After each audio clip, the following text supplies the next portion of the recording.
The Galactic Military Academy's Weapons Engineering course had seen thousands of cadets from hundreds of species over its 3-century existence. But Instructor Vexthor had never witnessed anything quite like what the human girl was constructing. Elsa sat cross-legged on the workshop floor, her fingers moving with practiced precision as she shaped a curved piece of composite material. Around her, other cadets worked frantically at their stations. The Krillian twins were assembling what looked like a miniature plasma cannon, while the Xanthari delegation hunched over complex circuitry for an electromagnetic pulse device. "Primitive," muttered Thraxil, a 4-armed Gorvathian who occupied the station beside Elsa. His mandibles clicked with amusement. "The human makes... what, a stick?" Elsa didn't look up. Her hands continued their methodical work, binding synthetic fibers into a tight string. "It's called a bow." "A bow?" Thraxil's translator struggled with the ancient Earth term. "This is a military academy, human. We build weapons of war, not museum pieces." Instructor Vexthor's drone hummed overhead, its multiple optical sensors recording every cadet's progress. The insectoid professor's voice crackled through the workshop speakers. "Cadet Elsa, you have 30 minutes remaining. Your project appears incomplete." "It'll be ready, sir," Elsa replied, testing the tension of her bowstring.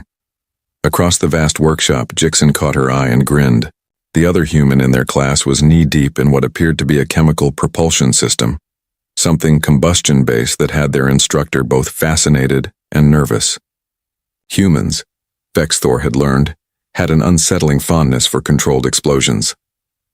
"Attention, cadets," Vexthor announced, his drone descending to the center of the room. "You have been given this assignment to demonstrate practical application of weapons theory. Each of you will now present your creation. Functionality will be tested. Creativity will be assessed. Lethality will be measured." The Krillians went first, their plasma cannons successfully melting through a reinforced target plate. Applause rippled through the room. The Xanthari's EMP device fried an entire bank of test electronics.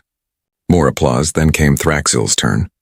His weapon was a masterpiece of modern engineering, a graviton disruptor that could theoretically tear apart molecular bonds. It hummed to life, charged with exotic particles, and fizzled. The power cell had been installed incorrectly. "Disappointing," Vexthor buzzed. "Next, Cadet Elsa." Elsa stood, her bow in one hand and a quiver of arrows slung across her back. The arrows were handcrafted too, straight shafts with aerodynamic fletching and wickedly sharp points she'd fabricated from workshop scrap metal. The room fell silent. Then someone laughed. Then another. Soon the entire class was chittering, clicking, and vocalizing their species' equivalent of mockery. "She brings ancient projectile weapon," one cadet shouted. "What's next?" "Rocks and sticks," another added. Vexthor's drone rotated, its sensors focusing on Elsa. "Cadet, please explain your design philosophy."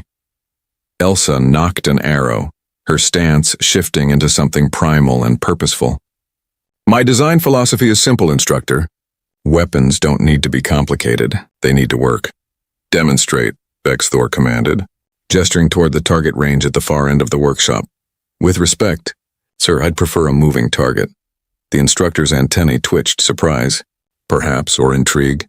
"Specify." Elsa looked up at the drone hovering 15 meters above them. "Your observation drone, may I?" The workshop erupted in gasps and murmurs. Shooting an instructor's equipment was unprecedented. It bordered on insubordination. Vexthor's species didn't have eyebrows to raise, but his drone bobbed in what might have been the equivalent. "That drone costs 40,000 credits, Cadet." "Then I'd better not miss." "Sir." For a long moment Vexthor said nothing. "Then proceed. But know that if you damage Academy property without justification, you will be expelled." Jixen leaned forward at his station, a grin splitting his face. "That's my girl," he whispered. Elsa raised her bow. The drone, sensing potential threat, began evasive maneuvers, darting left then right, ascending in spirals. Its programming had been designed to avoid projectile fire from conventional firearms. It calculated trajectories in microseconds, adjusted for wind resistance and gravitational pull, but it had never encountered a human archer. Elsa didn't track the drone's current position. She watched its pattern, felt the rhythm of its movement. Her grandmother had taught her to hunt in the forests of New Montana Colony, patient, instinctive, connected.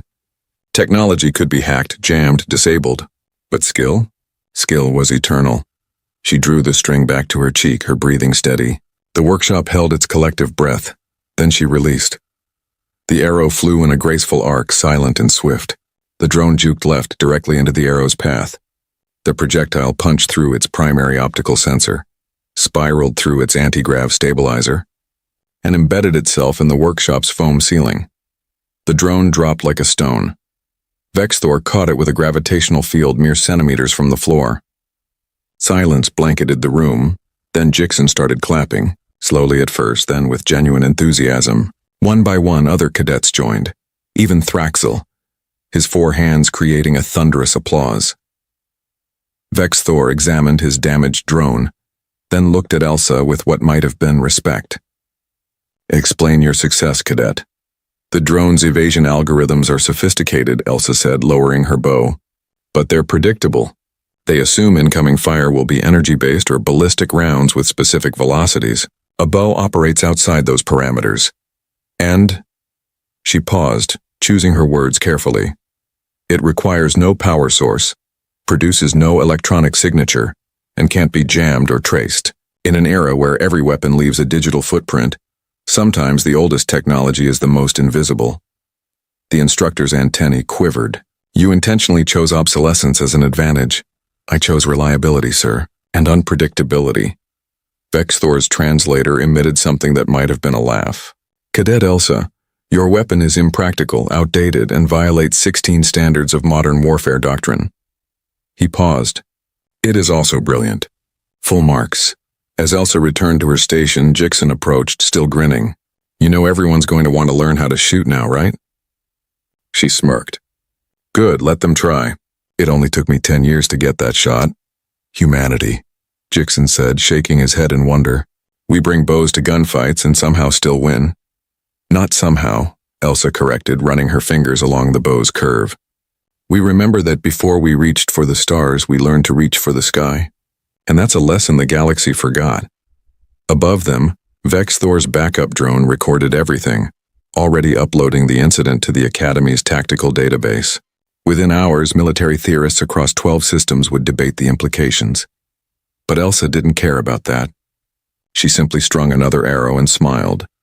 Sometimes the oldest weapons were the best weapons, and sometimes humanity's greatest strength was remembering what others had long forgotten.